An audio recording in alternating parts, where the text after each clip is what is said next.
कसं आहे, भाजून केलेलं आहे तरीसुद्धा कुठेही कोरडं झालेलं दिसत नाही आहे. दिसतंय ना रसरशीत.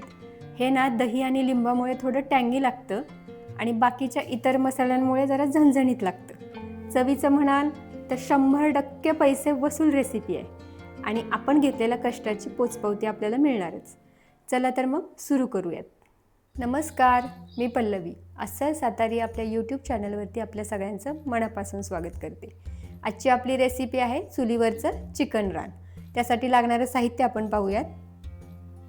हळद, मीठ, 2 चमचे लाल तिखट, 1 चमचा कसुरी मेथी, धने पावडर 1 चमचा, जिरे पावडर 1 चमचा, काळी मिरपूड अर्धा चमचा, गरम मसाला 2 चमचे घेतला आहे आणि हा ताजा गरम मसाला करून घेतला आहे, 2 लिंबांचा रस, 1 बटर, तेल आणि 3 चमचे 65 मसाला आणि 1 मोठं वाटी दही आणि आपली ही अख्खी कोंबडी. आता ही कोंबडी दुकानातून स्वच्छ करून आणि कट मारून आणलेली आहे.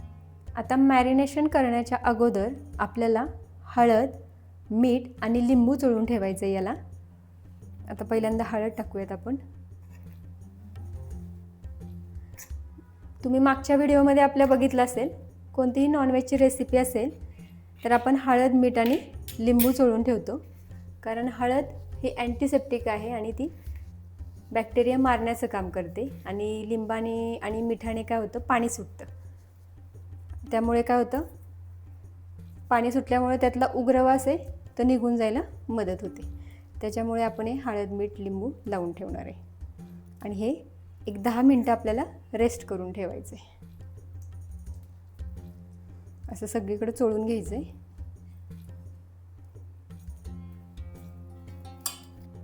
आता हे हळद, मीठ, लिंबू चोळून झालेलं आहे आपलं. आता हे 10 मिनटासाठी आपण रेस्ट करायला ठेवूयात. तोपर्यंत आपण मॅरिनेशनसाठी लागणारा मसाला तयार करायला घेऊयात. आता मॅरिनेशनसाठी पहिल्यांदा 1 मोठी वाटी दही इथं घेतलं आहे. हे मग अशी मसाल्यांचं सगळं प्रमाण मी तुम्हाला सांगितलं आहे, ते सगळे मसाले आपल्याला याच्यात टाकून घ्यायचे आहेत. हे आलं लसूण पेस्ट, मग अशी कोथिंबीर आणि आलं लसूण पेस्ट सांगायची राहिली होती, उन्हाळा असल्यामुळे फ्रीजमध्ये ठेवली त्याच्यामुळे लक्षात नाही. हे मोठे 2 चमचे भरून आलं लसूण पेस्ट घेतली आहे. आता याच्यामध्ये 2 लिंबाचा रस, 3 चमचे 65 मसाला आहे. जर 65 मसाला नसेल तर तुम्ही 2 ते 3 चमचे कॉर्नफ्लॉवर टाका. हे 1 बटर घेतलं आहे, 1-2 पळी तेल घेतले आपण आणि शेवटी कोथिंबीर आणि चवीपुरतं मीठ टाकणार आहोत आपण. अगदी थोडंसं मसाल्यांमध्ये घेतलं आहे, अगदी थोडंसं टाका आणि हे सगळं मिक्स करून घ्यायचं. आता आपली इथं 10 मिनटं झालेली आहे. आता इथं तुम्हाला पाणी दाखवते. हे बघा, अशा पद्धतीने हे पाणी सुटतं, ते आता मी काढून घेते. आता हा मॅरिनेशनसाठी तयार केलेला मसाला आपण याला लावून घ्यायचा आहे. हे बघा, अशा पद्धतीने आपण पूर्ण मसाला लावून घेतला आहे आणि हे जे कट मारलेले आहेत याच्यामध्ये सुद्धा आपण सगळा मसाला लावून घेतला आहे.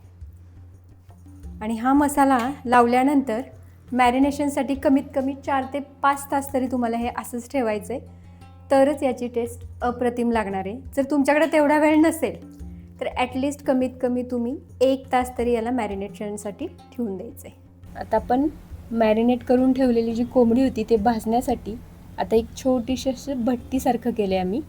आता इथं तुम्ही बघता, इथं पहिला विटांचा एक थर लावला आहे. हा का लावला, जेणेकरून आपली ही फरशी फुटणार नाही, त्याच्यामुळे पहिला हा विटांचा मध्ये थर लावून घेतलेला आहे.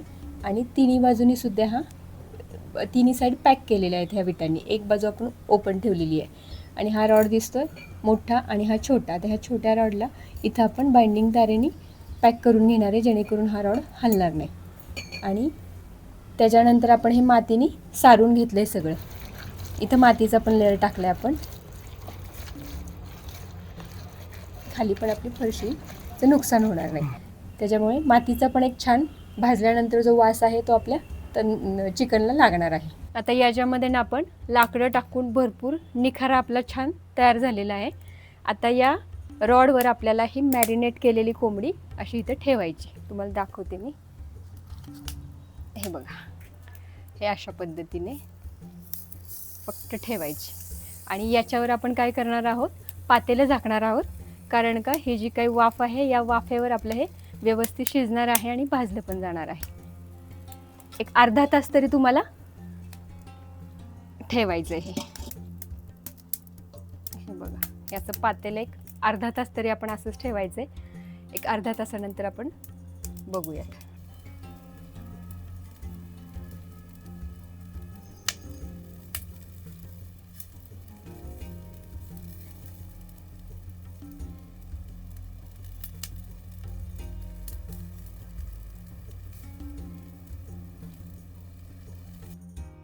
अर्धा तास आता होऊन गेला, आपण बघूयात.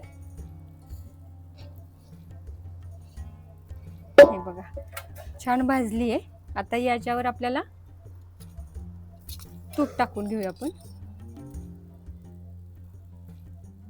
असे पाठीमागून पण सोडायचे, चमच्याने टाका किंवा हे असं ब्रशने लावून घेतलं तरी चालतंय.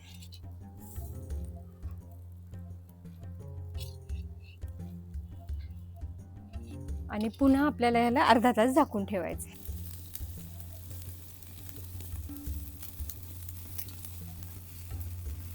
हे पहा, मस्त असं चिकन रान आपलं इथं भाजून तयार झालेलं आहे. आता तुम्हाला दिसत असेल कोरडं कुठं पडलेलं नाही आहे, छान झालं आहे रसरशीत. आणि हे पूर्ण भाजायला आपल्याला 1.5 तास लागलेला आहे जवळजवळ. त्यामुळे आतपर्यंत हे छान भाजले. जर तुम्हाला हा व्हिडिओ आवडला असेल तर लाईक करा, शेअर करा आणि चॅनलला सबस्क्राईब करायला विसरू नका. पुन्हा भेटूया पुढच्या भागात.